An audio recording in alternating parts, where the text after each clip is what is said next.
Hi Kannada ವೇದ YouTube ಚಾನಲ್ಗೆಲ್ಲ ಅಭ್ಯರ್ಥಿಗಳಿಗೆ ವಿದ್ಯಾರ್ಥಿನಿಯರಿಗೆಲ್ಲ ಮಕ್ಕಳಿಗೆ ಸ್ವಾಗತ ಅಂತ ಹೇಳ್ತಾ ಪೋಷಕರೆಲ್ಲರೂ ಕೂಡ ವಿಡಿಯೋಸ್ನ ವೀಕ್ಷಣೆ ಮಾಡ್ತಿರ್ತಾರೆ. SLC ವಿದ್ಯಾರ್ಥಿಗಳ ರಿಸಲ್ಟ್ ಯಾವಾಗ ಪ್ರಕಟ ಆಗುತ್ತೆ ಅಂತೆಲ್ಲ ಕೂಡ ವೆಯ್ಟ್ ಮಾಡ್ತೀರಿ. ಸೊ ಇಂದು ಏಪ್ರಿಲ್ 21ನೇ ತಾರೀಕು 2026ರಂದು ಹೈಕೋರ್ಟ್ನಲ್ಲಿ ಒಂದು ಅರ್ಜಿ ವಿಚಾರಣೆ ಇರುತ್ತಲ್ಲ, ತೀರ್ಪು ಕೂಡ ಪ್ರಕಟ ಆಗಿರುವಂಥದ್ದು ಅಥವಾ ಆದೇಶನೂ ಕೂಡ ಪ್ರಕಟ ಮಾಡಿದ್ದಾರೆ ಹೈಕೋರ್ಟ್ನ ಕಡೆಯಿಂದ ಅಂತ ಹೇಳ್ಬೋದಾಗಿರುವಂಥದ್ದು. ಇದ್ರ ಬಗ್ಗೆ ನಾವು ಕೂಡ ಕ್ಲಾರಿಟಿನ ಕೊಟ್ಟಿದ್ದೀವಿ.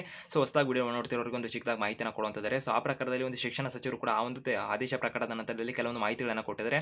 ಆ ಪ್ರಕಾರದಲ್ಲಿ ರಿಸಲ್ಟ್ಗೆ ಸಂಬಂಧಪಟ್ಟಂತೆ ಕೂಡ ಶಿಕ್ಷಣ ಸಚಿವರು ಪ್ರತಿಕ್ರಿಯೆಯನ್ನು ಕೊಟ್ಟಿರುವಂತದ್ದಾಗಿರುತ್ತೆ. ಸೊ ಅವ್ರು ಏನೇನು ಮಾಹಿತಿನ ಕೊಟ್ಟಿದ್ದಾರೆ, ಸೊ ಇಂದಿಗೆ ಗ್ರೇಡ್ಗೆ ಸಂಬಂಧಪಟ್ಟಂತೆ ಗ್ರೇಡ್ನ ಬದಲಾಗಿ ಅಂಕವನ್ನೇ ಕೊಡಿ ಅಂತ ಮತ್ತೆ ಹೈಕೋರ್ಟ್ನ ಕಡೆಯಿಂದ ಆದೇಶ ಆಗಿದೆ ಅಂತ ಹೇಳ್ಬೋದಾಗಿರುವಂಥದ್ದು.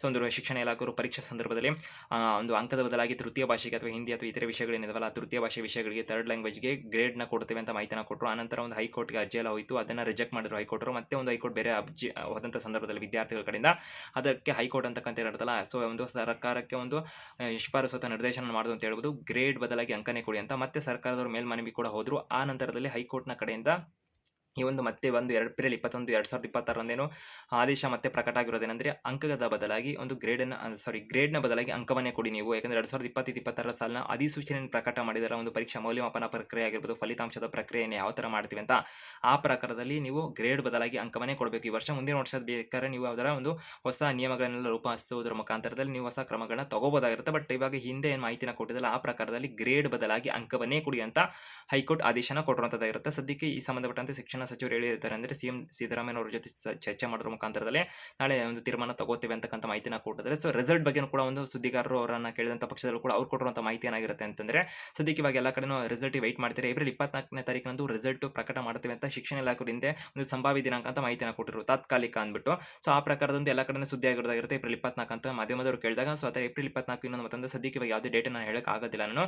ಸೊ ಅದೇ ರಿಸಲ್ಟ್ ಅಂತಕ್ಕಂಥ ತುಂಬಾ ತಡ ಏನು ಆಗೋದಿಲ್ಲ ಅಂತ ಶಿಕ್ಷಣ ಸಚಿವರು ಮಾಹಿತಿನ ಕೊಟ್ಟಿರೋದಾಗಿರುತ್ತೆ. ಮತ್ತೆ ಮಾಧ್ಯಮದವರಾಗಿ ಎಷ್ಟು ದಿನ ಆಗೋದೇನು ಅಂತ ಅನ್ನೋ ಪ್ರಶ್ನೆಗಳಿಗೆ ಸಂಬಂಧಪಟ್ಟಂತೆ ಶಿಕ್ಷಣ ಸಚಿವರು ಹೇಳಿರೋದೇನೆಂದ್ರೆ, ಒಂದು 4-5 ದಿನ ಆ ರೇಂಜ್ಗೆ ನಾವು ಹೋಗೋದಿಲ್ಲ, ಬೇಗನೆ ನಾವು ರಿಸಲ್ಟ್ ಅನೌನ್ಸ್ ಮಾಡ್ತೇವೆ. ಸೊ ಅಂದ್ರೆ ಇವಾಗ ಏಪ್ರಿಲ್ 24ನೇ ತಾರೀಕು ಬರುತ್ತೆ ನಂಗೆ ಕನ್ಫರ್ಮೇಷನ್ ಕೊಟ್ಟಿರೋದು. ಸದ್ಯಕ್ಕಿರೋ ಮಾಹಿತಿಗಳ ಪ್ರಕಾರದಲ್ಲೂ ಕೂಡ ಒಂದು ಗ್ರೇಡ್ನ ಬದಲಾಗಿ ಅಂಕವನ್ನೇ ಕೊಡಿ ಎಂದಾಗ ಅದಕ್ಕೆ ಸಂಬಂಧಪಟ್ಟಂತೆ ಇಲಾಖೆಯವರು ಕೂಡ ರಿಸಲ್ಟ್ ಅನ್ನು ಬೇರೆ ಸಿದ್ಧಪಡಿಸಬೇಕಾಗಿರುವಂತದ್ದಾಗಿರುತ್ತೆ.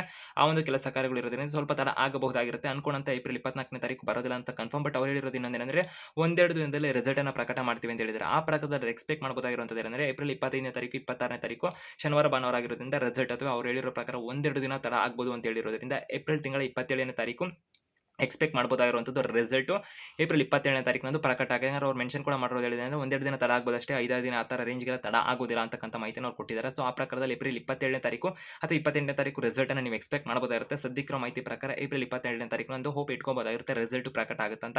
ಹೆಚ್ಚುವರಿ ಅಪ್ಡೇಟ್ಸ್ ಇನ್ಫಾರ್ಮೇಷನ್ ಮಾಹಿತಿ ಏನಿದ್ರು ಕೂಡ ಕನ್ನಡ ಯೂಟ್ಯೂಬ್ ಚಾನಲ್ ನಿಮಗೆ ಮಾಹಿತಿನ ಕೊಡ್ತಿರ್ತೇವೆ. ಅದಕ್ಕೆ ಚಾನಲ್ಗೆ ಹೊಸದಾಗಿ ವಿಡಿಯೋ ನೋಡ್ತಾರೆ ಸಬ್ಸ್ಕ್ರೈಬ್ ಆಗೋದು, ಬೆಲ್ ಐಕಾನ್ ಕ್ಲಿಕ್ ಮಾಡಿ. ಮೇಲೆ ಸ್ನೇಹಿತರು ಕೂಡ ಮರಿದ ಮಾಹಿತಿನ ವಿಡಿಯೋನ ಶೇರ್ ಮಾಡಿ ಮಾಹಿತಿನ ತಲುಪಿಸಿ ಅಂತ ಹೇಳ್ತಾ ಆಲ್ ದ ಬೆಸ್ಟ್.